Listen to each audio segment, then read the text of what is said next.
we're going to go back to the beginning when you started the legacy of dropping candy to the kids, and then your crew members found out about it. How many of your crew members joined you in this activity, and how did they feel about it? Well, they felt very good about it, and it was all of my squadron. I don't know how many airplanes we had, but had a lot of airplanes, and all of them. We had a special map in operations in Tempelhof in Berlin, and it showed where the cruise had dropped the last bundle. And so we were able to coordinate to drop in new places all the time, and it worked out really well. The kids loved the mixing it up and giving the chance for more kids to catch the parachute. Absolutely. I bet you they sometimes fought over trying to catch it. Well, I was amazed at that point that they didn't, bigger kids didn't try and take it away from the little kids.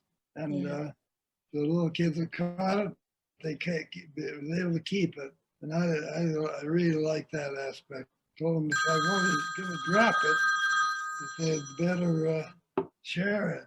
And so the kids were good about that. As priceless as it was, they couldn't buy it anywhere. It was priceless, and they showed the generosity in a lot of cases. Let the little kids have it. I love it.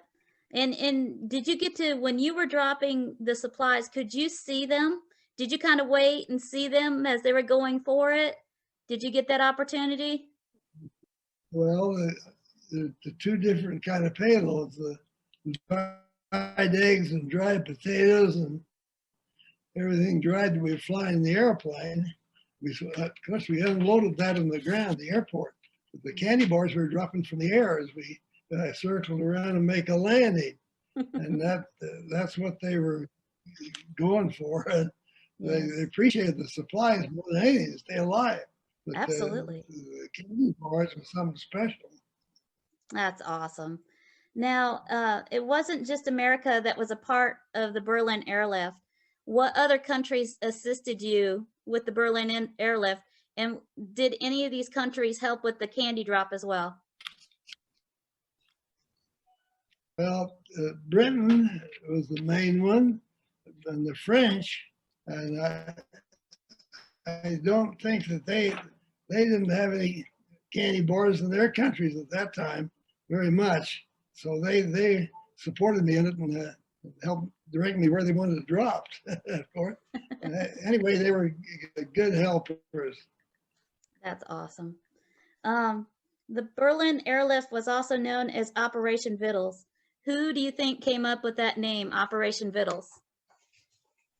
Oh, probably General Ferguson, the head of the Air Force, for the operation. Vittles of food, and he was a Southerner, so I think that he probably came up with it. Yeah, I like that. That sounds like a cool name. How much candy was dropped to the kids over Berlin during the Berlin Airlift? The kids in Berlin during the airlift. There was a lot of it. My buddies were dropping it too. How many tons did you say dropped of candy? 23 tons. Amazing. 23 tons of chocolate bars. I couldn't even imagine that much. That's amazing. Well, any company says, we'll send it wherever you want to send it. Tell me how much you want. And so give us all you can. And we kept track of it. It was 23 tons. Me and my buddies dropped. I didn't just drop it. Right. Buddies helping me. Right. So that was tons of chocolate. The kids really loved it, I'll tell you that. They didn't have any. So not only did people from America send them, but some of the candy factories like Hershey's, they donated some, right? Well, Hershey's were a big donor. Their standard candy bar was a favorite, the chocolate. And they were the best. I don't know how many cents they dropped without my material available, but they were there. Hershey's was a big supporter, and they had a big base to support from. So the kids loved the Hershey's. Any kind of candy. Absolutely. Really appreciated the Hershey's, and it was a good time. The support was really good from the candy companies, other candy companies, the mints. What's the mints name?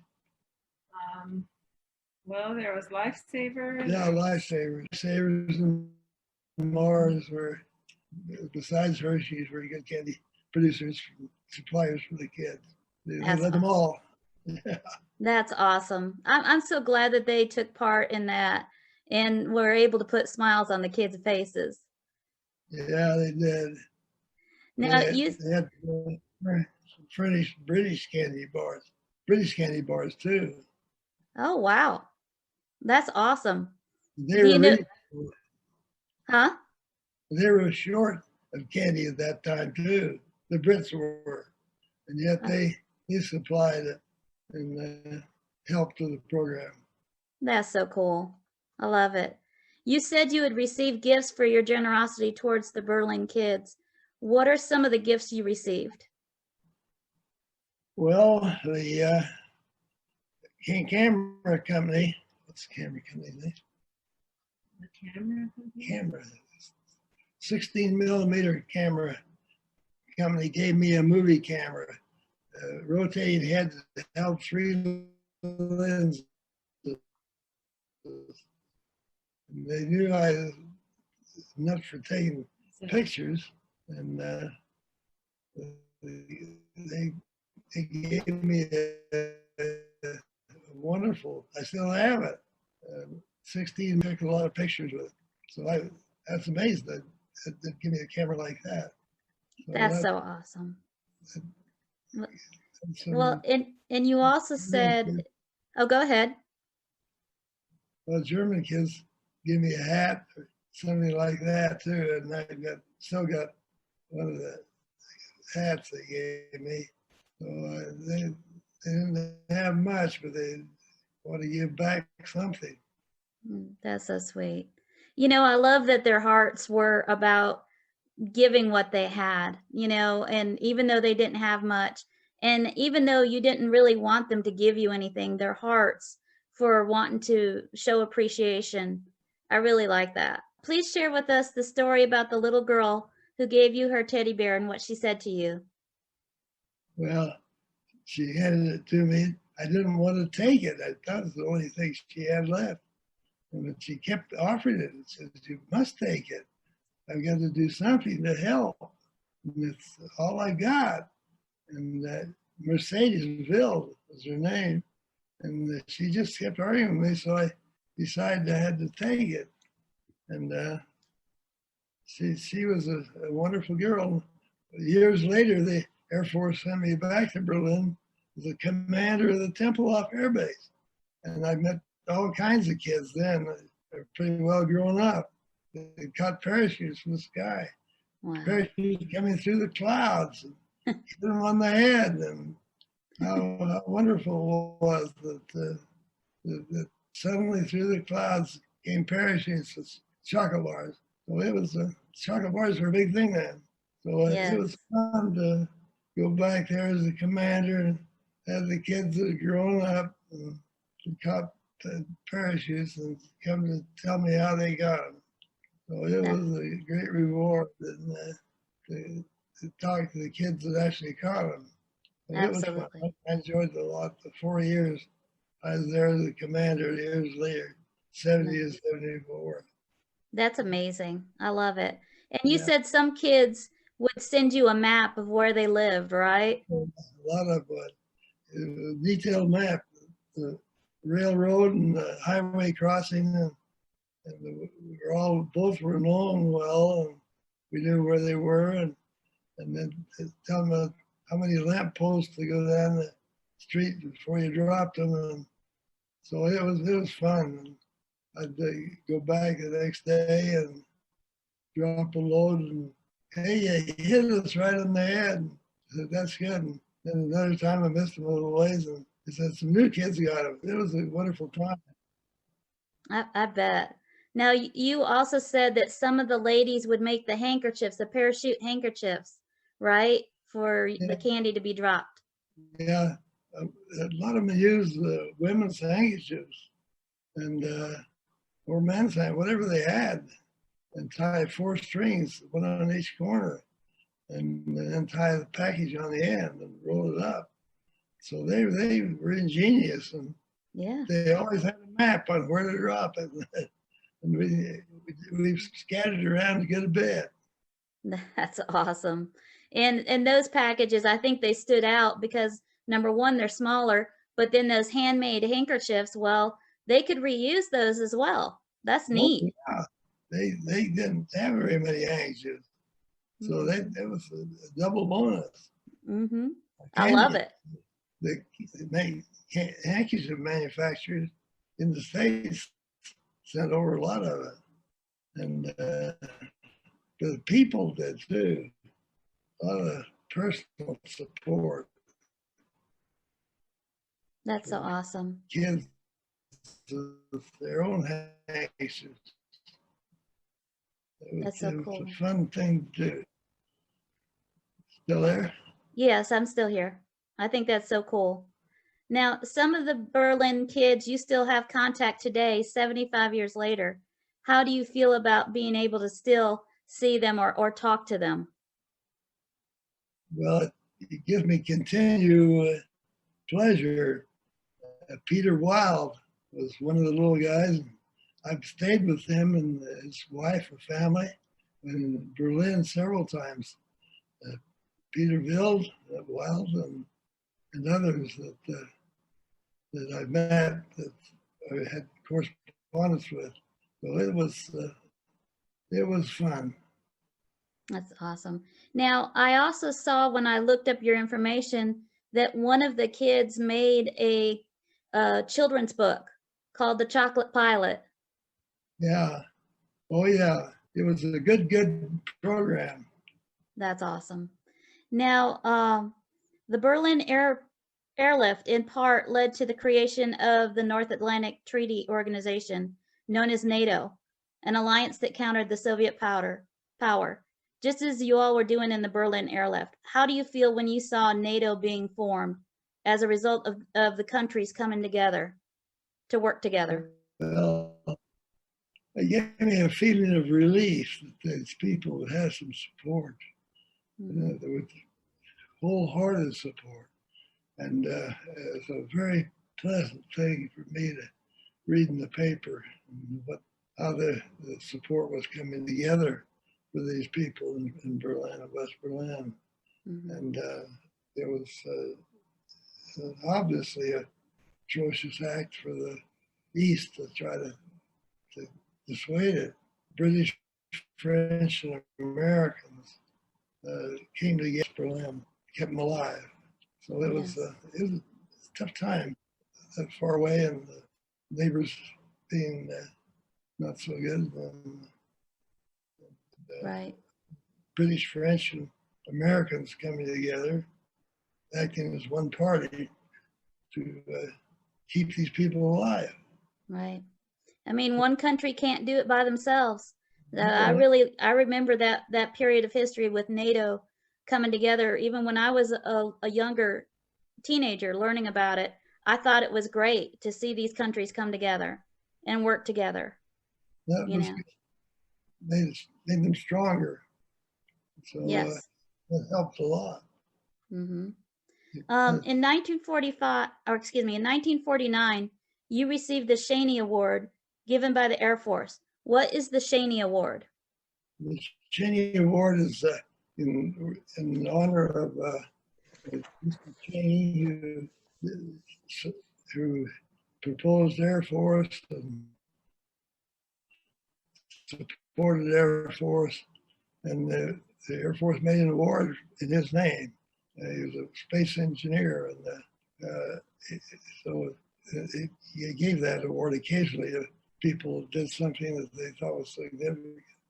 So I have the Cheney. I don't have it with me, but it's a beautiful bronze medal, about that big around, and Cheney Award given to Gail Halvorsen for the Berlin Airlift, and it was fun. I did a very small part of the airlift, just a little different angle.